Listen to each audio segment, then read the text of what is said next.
Bueno, buenas noches a todos, buen día, buenas noches. Cuando ustedes vean este video, es una alegría para nosotros poder reunirnos con ustedes y vamos a rezar la oración al Espíritu Santo.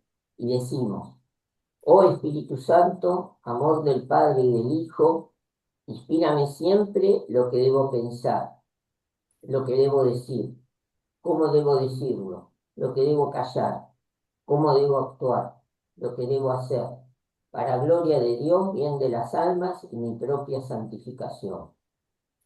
Espíritu Santo, dame agudeza para entender, capacidad para retener, método y facultad para aprender, sutileza para interpretar, gracia y eficacia para hablar. Dame acierto al empezar, dirección al progresar, perfección al acabar. Amén. Amén. Amén. Muy bien, gracias, Fernando. Bueno, Juan Carlos, hoy te vamos a escuchar con mucho gusto sobre el clima y gracias a Dios por este encuentro. Amén. Adelante. Bueno, muy bien.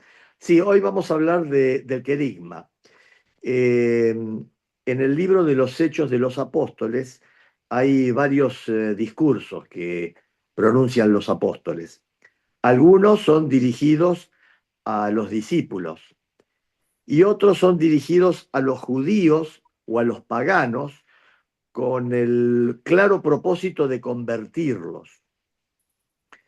Por eso a esos los llamamos querigma. Querigma es el primer mensaje, la primer proclamación del anuncio, digamos, del hecho Cristo, de su venida y su compartir la vida con nosotros. El querigma es el primer gesto de anunciación del misterio de Jesucristo. Y este, una y otra vez los cristianos volvemos sobre estos pasajes porque es un momento bisagra en la vida, digamos, de la iglesia y en particular en lo personal de los apóstoles. Los apóstoles habían estado con Jesús, habían escuchado sus enseñanzas, habían recorrido toda la tierra que estaba, la tierra de Israel, incluso habían ido a la zona de los de zonas vecinas, pero ahora ya se había producido la Pascua, se había producido la ascensión al cielo y se había producido Pentecostés. Entonces ahora los discípulos se encuentran con que tienen que asumir la responsabilidad de difundir el Evangelio. Debe haber sido desde lo personal un hecho trascendente, impactante. Por supuesto que tenían el consuelo de que estaban llenos del Espíritu Santo. Entonces vamos a ver que eh, el querigma, analizado por los exégetas de la Biblia, contiene tres partes. Eh, en una se mencionan hechos de la Escritura que anuncian la llegada del Mesías, de algún modo profecías que lo anuncian. También se mencionan hechos de la vida de Jesús, segunda parte. Y la tercera es una interpelación a los que escuchan el querigma a tener que asumir alguna acción. O sea, lo que proclaman los apóstoles no es una palabra para recibir, digamos, como el alumno en clase, que recibe pasivamente, sino que es una palabra que suscita reacciones. Por eso aquellos que lo reciben mal, el querigma, atacan a los apóstoles, como le va a pasar, por ejemplo, a Pablo cuando va a algunas sinagogas, ¿no?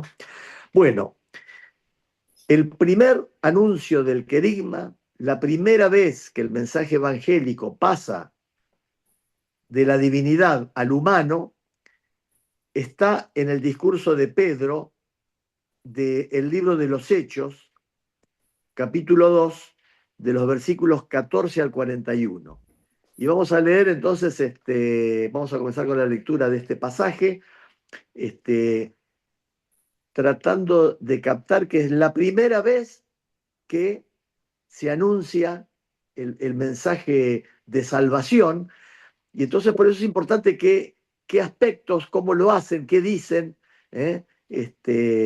Vamos ya a escuchar. Entonces, comenzás, Bien, muy bien. Alejandro. Bueno, muy bien. Comenzamos.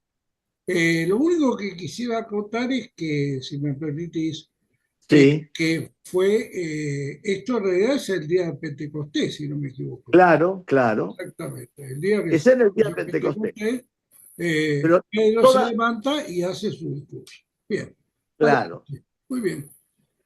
Entonces Hechos 2:14.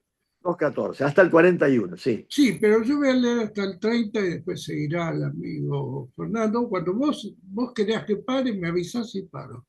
Bueno, Entonces Pedro, poniéndose de pie con los 11, alzó la voz y les habló diciendo: varones judíos y todos los que habitáis en Jerusalén. Interesante que acá ya hace una extensión, no solamente se queda con los judíos, sino que abre un poco la puerta a judíos y todos los paganos, judíos y paganos. exactamente, todos los que habitan en Jerusalén. Esto os sea notorio y oíd mis palabras. Porque estos no están ebrios como vosotros suponéis, puesto que es la hora tercera del día. Mas esto es lo dicho por el profeta Joel. En los postreros días, dice Dios, derramaré de mi espíritu sobre toda carne, y vuestros hijos y vuestras hijas profetizarán. Vuestros jóvenes verán visiones y vuestros ancianos soñarán sueños. Soñemos, hermanos, soñemos. Entonces, y de cierto, sobre mis siervos y sobre mis siervas en aquellos días derramaré de mi espíritu y profetizarán. Y daré prodigios arriba en el cielo y señales abajo en la tierra. Sangre y fuego y vapor de humo.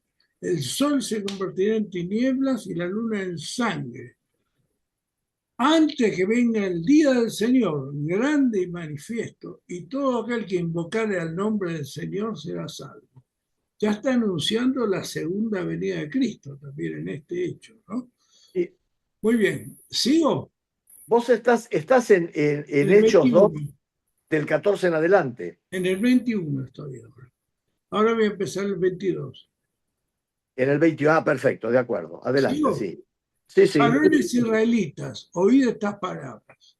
Jesús Nazareno, varón aprobado por Dios entre vosotros con las maravillas, prodigios y señales que Dios hizo entre vosotros por medio de él, como vosotros mismos sabéis, a este entregado por el determinado consejo y anticipado conocimiento de Dios, prendisteis y matasteis por mano de inicuos, crucificándole, al cual Dios levantó, suelto los dolores de la muerte, por cuanto era imposible que fuese retenido por ella. Porque David dice de él, o sea que la muerte de Cristo no fue una casualidad, ni fue tampoco una decisión de los hombres, fue por, como dice acá, consejo anticipado, conocimiento de Dios, ¿no? Para la salvación de la humanidad, ¿no? Porque David dice de él, veía al Señor siempre delante de mí, porque está a mi diestra y no seré conmovido. Por lo cual mi corazón se alegró y se gozó mi lengua, y aún mi carne descansará en esperanza. Porque no dejarás mi alma en el Hades, en el infierno, ¿no? Ni permitirás que tu santo vea corrupción. Me hiciste conocer los caminos de la vida, me llenarás de gozo con tu presencia. Varones hermanos, se puede decir libremente de patriarca David que murió, fue sepultado y su sepulcro está con nosotros hasta el día de hoy. Pero siendo profeta y sabiendo que con juramento Dios le había jurado que de su descendencia en cuanto a la carne levantaría al Cristo para que se sentase en su trono. Viéndolo antes, habló de la resurrección de Cristo, que su alma No fue dejada en el Hades, ni su carne vio corrupción.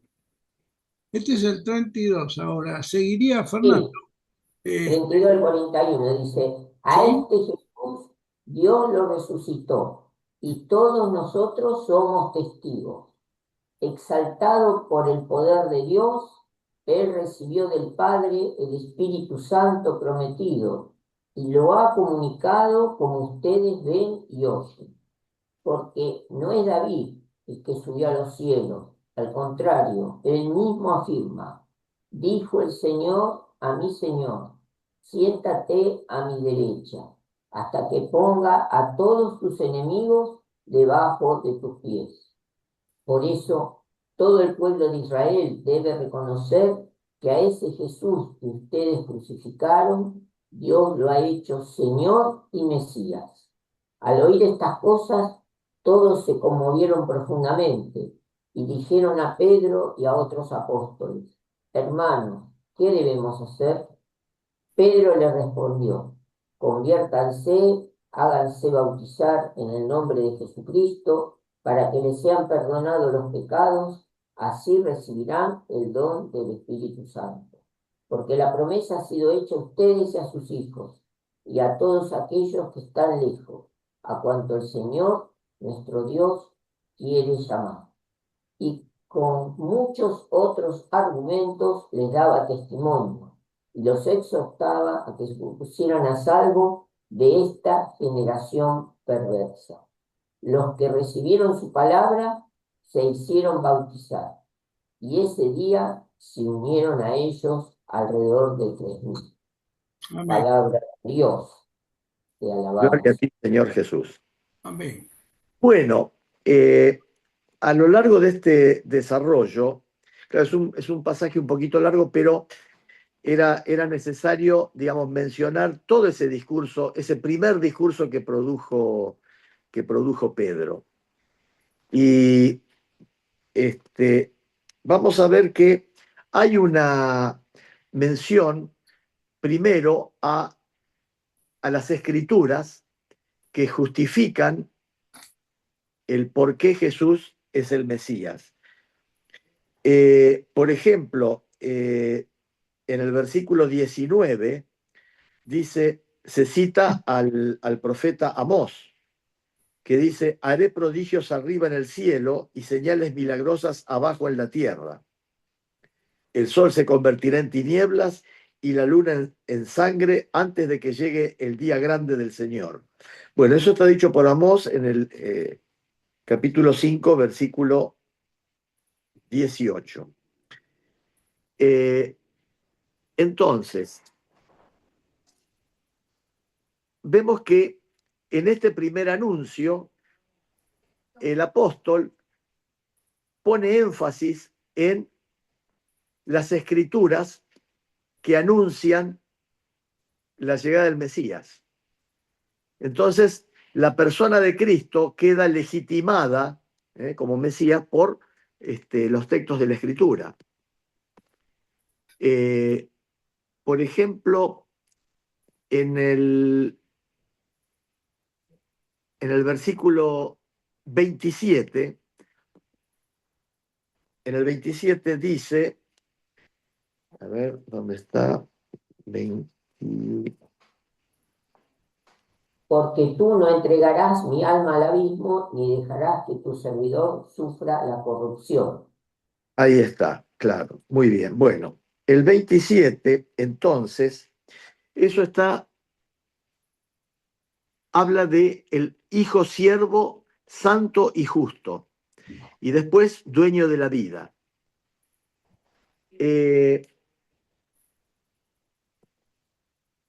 Después vamos a ver que hay otros pasajes que hacen mención a la vida de Jesús. Mencionan cuando es condenado, se menciona en varios pasajes. Y el último tramo, fíjense que le preguntan qué debemos hacer. La gente que escuchó ese primer mensaje se siente impulsada a tomar una acción.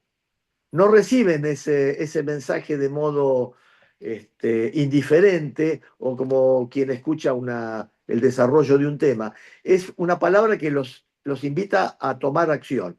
Y es así que le dicen qué tenemos que hacer y el apóstol Pedro les dice que se tienen que bautizar. En la parte final les dice, Pedro le contestó, arrepiéntanse, que cada uno de ustedes se haga bautizar en el nombre de Jesús, el Mesías, para que sus pecados sean perdonados. Bueno, vemos acá cómo yo estoy seguro que los discípulos deben acordarse de ese mandato de Jesús el día de la ascensión, cuando les dijo, antes de iniciar su ascensión, le dijo, ir y bautizar en el nombre del Padre, del Hijo y del Espíritu Santo. Ya estaban empezando a cumplir todos los mandatos que le había dado Jesús. Bueno, este mensaje, que es interesante, yo les dejo planteado como ejercicio repasar y en todos los versículos identificar cuáles hacen mención a la vida de Jesús, cuáles hacen mención a su anuncio en las Escrituras y cuáles a la parte que interpela, a la parte en que el apóstol interpela a sus oyentes a tener que decidir, actuar, hacer. Bueno, el querigma, cuya primera expresión está en el texto que acabamos de leer, está también en otros textos más.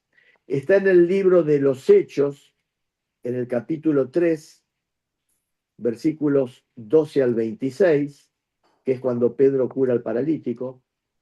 También ante el Sanedrín, en los capítulos 4, del 9 al 12, y 5, del 29 al 32. También está en el otro discurso de Pedro del capítulo 10, de los versículos 34 al 43. Y acá están, hemos mencionado los 5 discursos de Pedro, donde está expresado el querigma.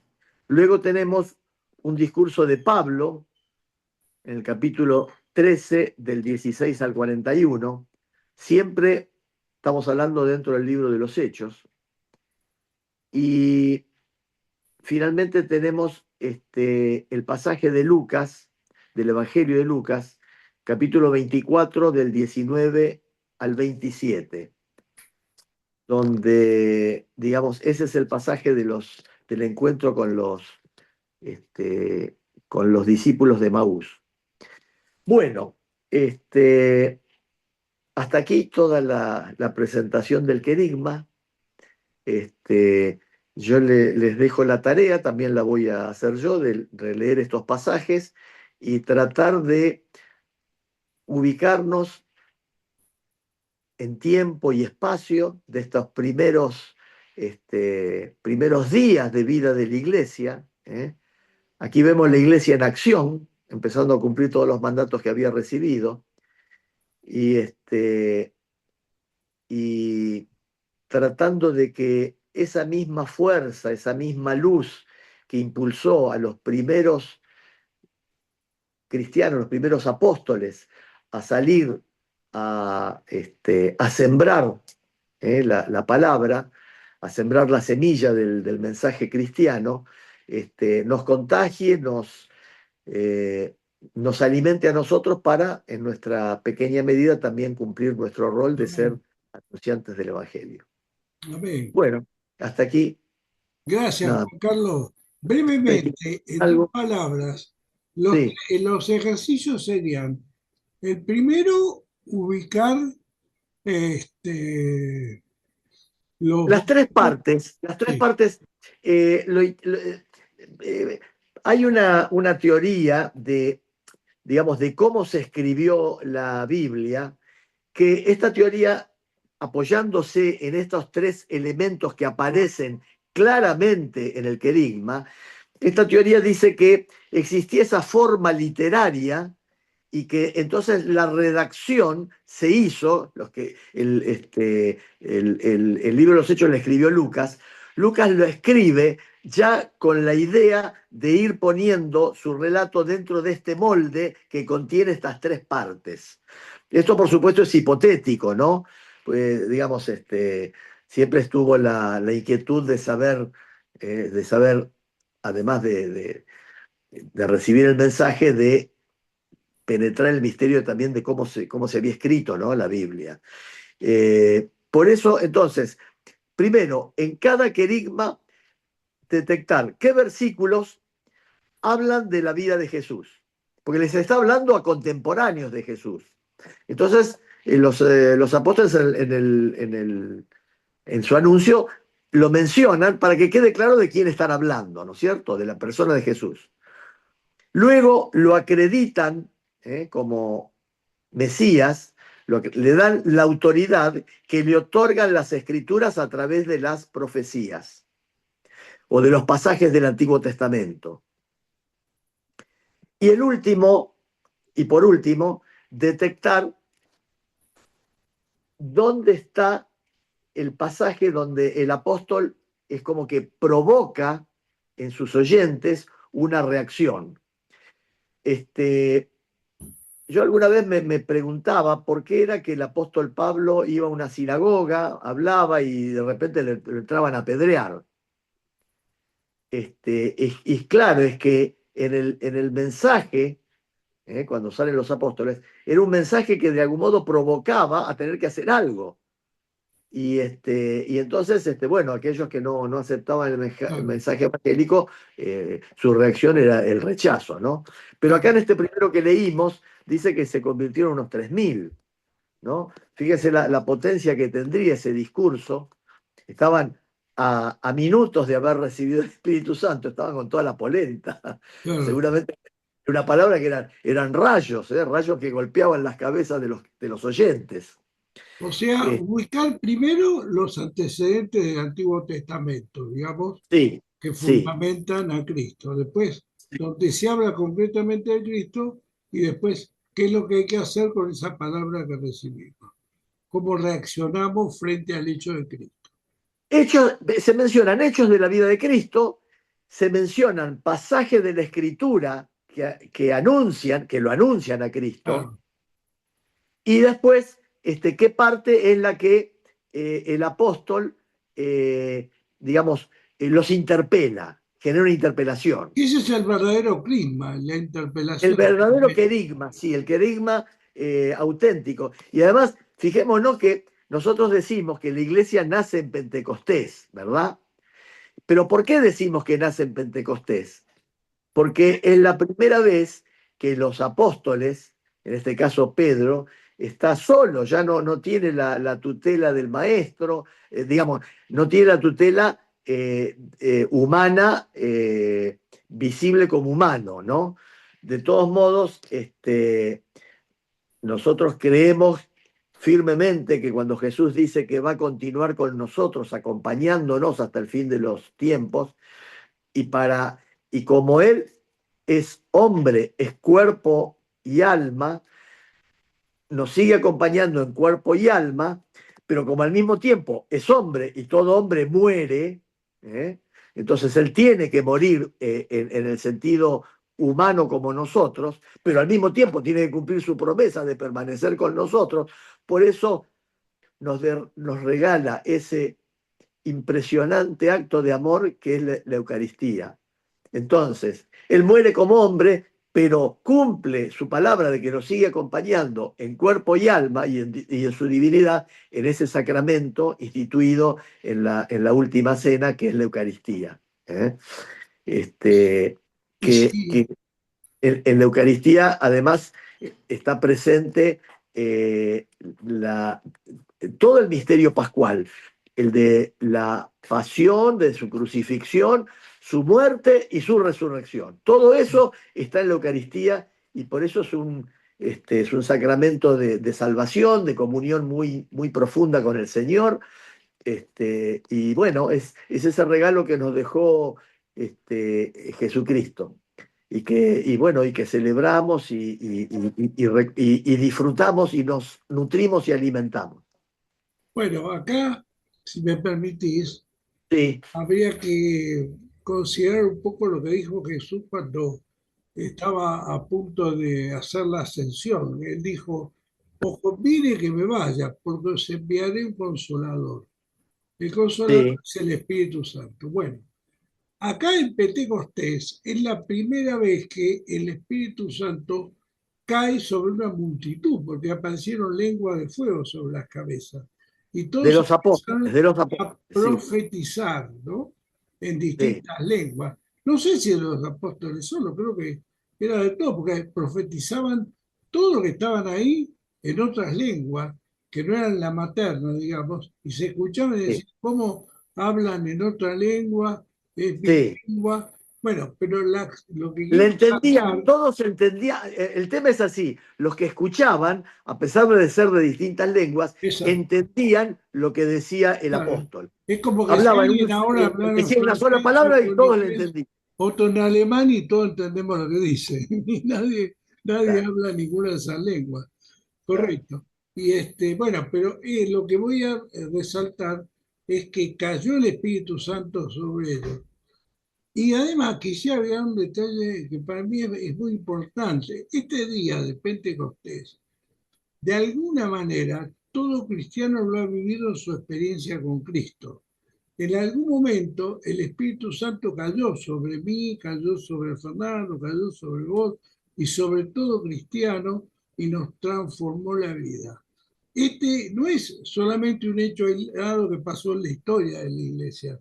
Para mí es un hecho que ocurre en cada cristiano sincero que ha tenido comunión con el Señor, ha recibido el Espíritu Santo de distintas maneras, no todos lo habremos recibido igual, pero este es un hecho que nos cabe a todo cristiano, o sea que todo cristiano ha tenido su encuentro con el Espíritu Santo y su día de Pentecostés, digamos, privadamente, ¿no?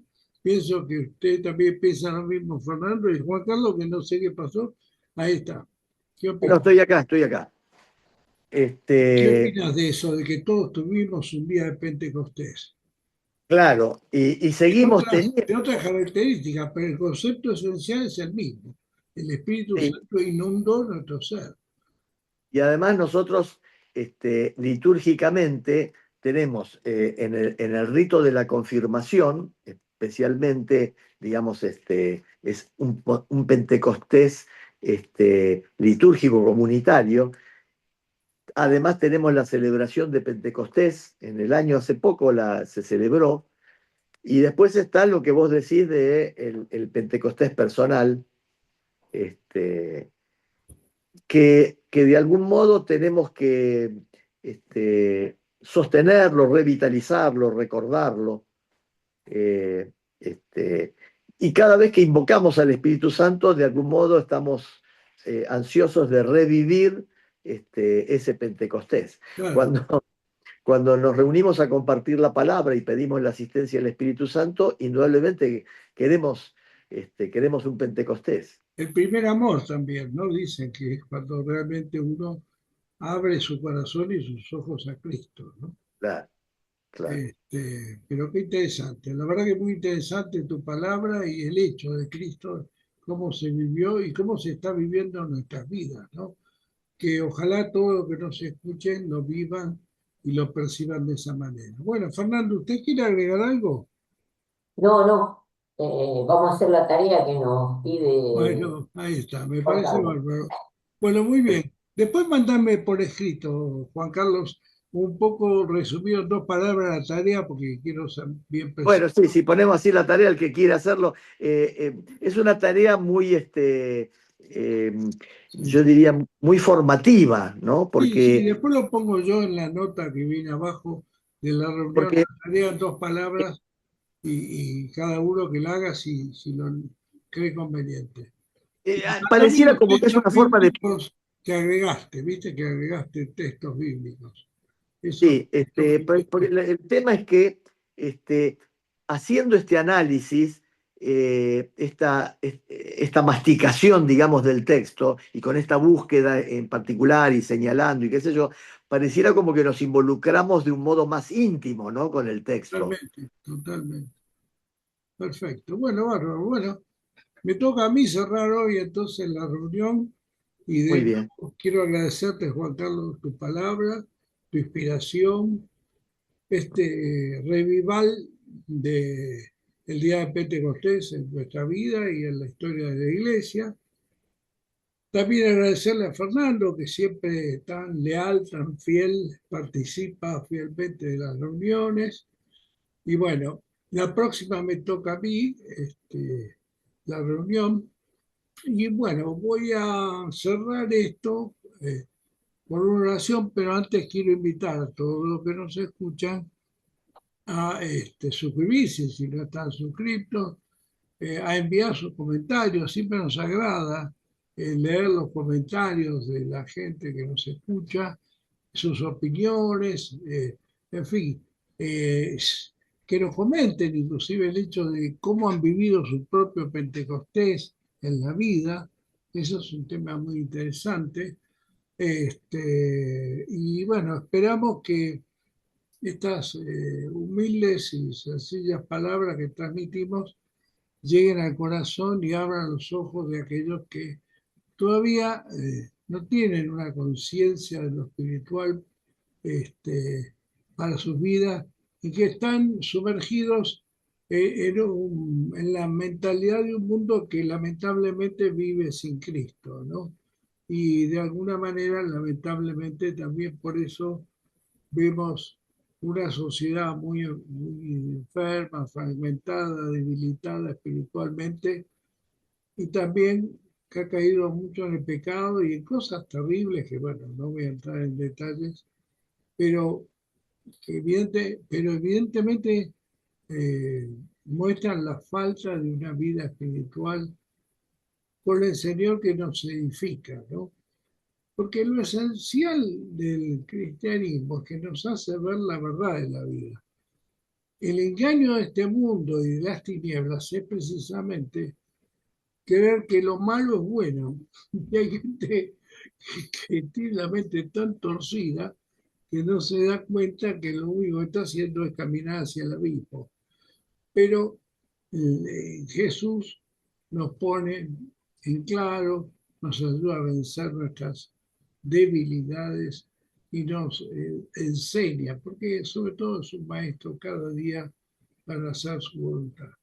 Y nos perdona de nuestros múltiples pecados porque su misericordia es enorme. Pero tenemos que tratar de andar en su camino. Y aparte que el amor que Él nos inspira permite que la sociedad se desenvuelva en paz, en armonía. Justamente lo contrario al amor genera resentimiento, rencores, diferencias y una sociedad que vive permanentemente angustiada y buscándose problemas. Bueno, muy bien.